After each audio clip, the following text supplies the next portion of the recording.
Hi Ross, this is Nalambari from Brilliant World. Hi, nice to see you here. Same here. So, so how many times this is the first time in your APPMC? No, actually, this is my third time to attend. Great, great. So, what do you expect from this conference this time? Since we are all meeting virtually, this is the new normal. So, what is the expectations from this conference this time? Yeah, well, I'm interested to hear a lot of the speakers' perspective on how the market's impacted by the events of this past year, and to see where things are going as things open up again, hopefully, and basically, I would like to also see how flows move in and out of the region in ASEAN, and make some business strategy or some planning based on those new flows and trends. Great. So, how long have you been in this business of bullion or gold? For how many years? Okay, well, in the field of precious metals, I got it started in 2014. Great. So, tell me about your company. Around six or 7 years. Great. So, tell me about your company. So right now, I'm a consultant. And what does it do in gold? So right now I'm a consultant and advisor for a firm based in the LATAM region, and we are focusing on how to develop more trade flows into the ASEAN region. Okay. For example, Thailand, where I'm currently present now, is a massive gold market, and Thailand has a very broad free trade agreement with several countries all over the globe, two of which are from the LATAM region, which is Chile and Peru. So I'm focusing more on that angle of moving LATAM into ASEAN and vice versa. Great. So, since we are seeing, would you like to elaborate more on the free trade agreement which happened between the Thailand as well as LATAM region?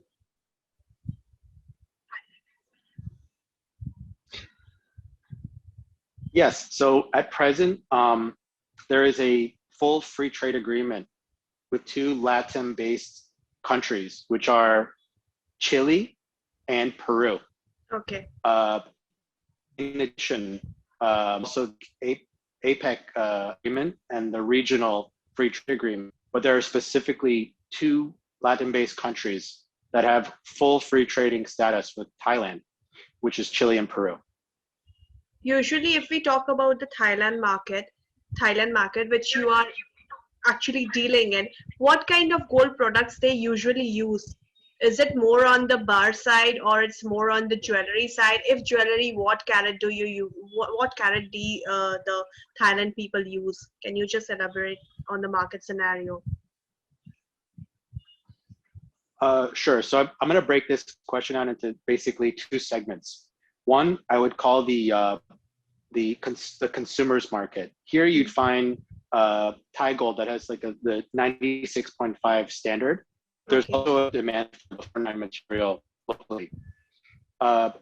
In terms of raw materials that are flowing into the market, it's different in terms of the feedstock compared to other countries.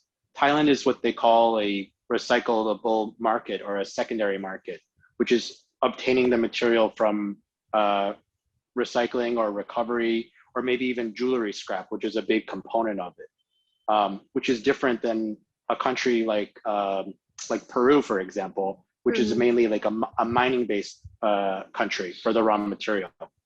So Thailand is more of the recycled material, and in terms of the consumer goods, it's mainly to service like electronic manufacturers from around Asia, as well as the jewelry manufacturers. So we have been knowing about the friendly refinery, which you have mentioned earlier to me. So friendly refinery perspective from Thailand. So how about this? What do you have to say on this? Yeah, so after carefully studying the market here, those who are involved in the refining business, there's a handful of these refiners here, some of which are accredited by certain organizations such as the RJC, Mm-hmm. and others that do not. Um, some of them are good delivery for LBMA status in a particular metal like silver, whereas in gold they're not. Um, what I see is the greatest potential are the refineries that are able to service the chain of the RJC's chain of custody, which is basically what's most important for the jewelry manufacturers here to take in for their feedstock. So if they're accredited in that angle, it means a lot. It adds a lot of value to the supply chain because it knows that the metal is coming from strictly recycled sources. Mm-hmm. And one of the refiners here that I'm very impressed with is actually a refinery called SPC Precious Metals, Mm-hmm. who is running a refinery mainly from recycled feedstock material. And I see a lot of service to both the domestic Thai market and the foreign markets as well, from the type of supply chain sourcing that they have, as well as the production that they supply. So I see that anyone involved in the recycling aspect with accreditation can do very well at the current moment here. Great to know that. Really great to know that. So if we again shift into the jewelry preference, what kind of jewelry do they prefer? I mean, like I'm asking a very I just wanted to know the market inside Thailand. So since they are into gold, and if you know how Asian people are crazy about gold. So is it what kind of jewelry do they prefer? Is it in the form of dangles, bangles, whatever it is? If you can just give a view on it. I would say, well, if you go anywhere in Thailand, Mm-hmm. and I mean anywhere down the Okay. street, you Mm-hmm. have like thousands of goldsmith shops where you can go in and see the gold right there with all types of jewelry. You see like gold chains, bracelets, necklaces. There's a wide variety of it.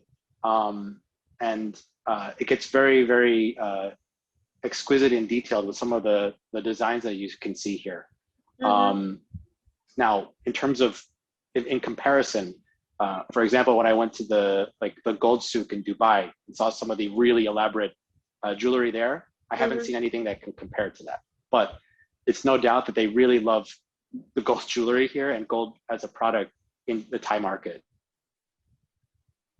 What else do you have to say unique about the Thai market if we are talking purposely about Thailand? And then if you are comfortable, we can shift into a little bit of China market if you want. Sure. Uh, my take on Thailand is that, well, facts first. It's one of the largest gold markets in the entire region. Okay, Okay. just after I believe like India and China. Thailand's right up there as a big player. Um, I see that there's not only the Thai people who love gold, but there's a lot of other applications to it for companies that are involved in all sectors, not just jewelry, not just refining, but you can really see that like electronics manufacturers are using Thailand for its resources as well, and those who are recycling byproducts that need to recover gold or other precious metals or PGMs from it, they're doing it right here in Thailand, and it's an absolutely wonderful market to be in. There's a lot of applications for it. So would you like to comment anything on the China market if you are looking into it?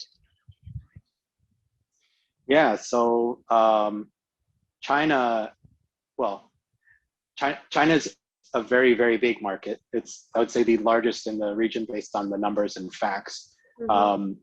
The flows into China right now, are mainly going through the SGE, okay, as its appropriate channel to get into the market.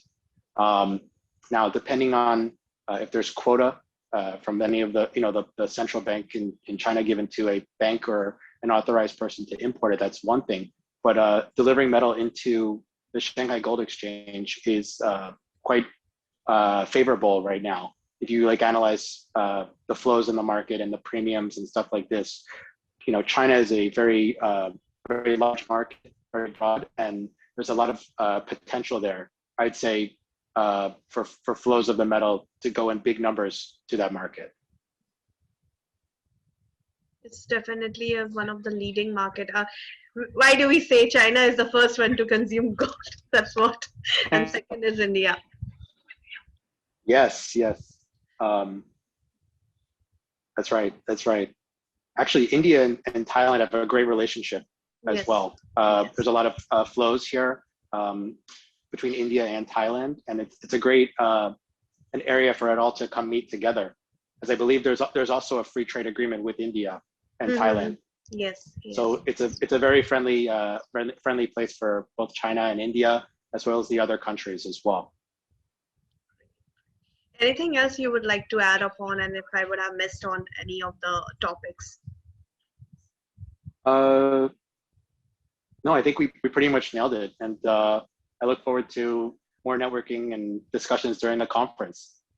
Definitely. So let's see, you are attending the conference side by side also, I guess, and I'll be catching you up again if I have any doubts regarding a transcript, and I'll get back to you if you don't mind. Okay, very good. That was a very short indeed and a time. very good interview. Thank you so much, Ross, for giving Thank you very much. time to me, and I'll get back to you. Okay. Okay. Thank you. Thank you so much. Thank you so much. Thank you. Yeah. Thank you. Okay. Bye bye. Bye bye.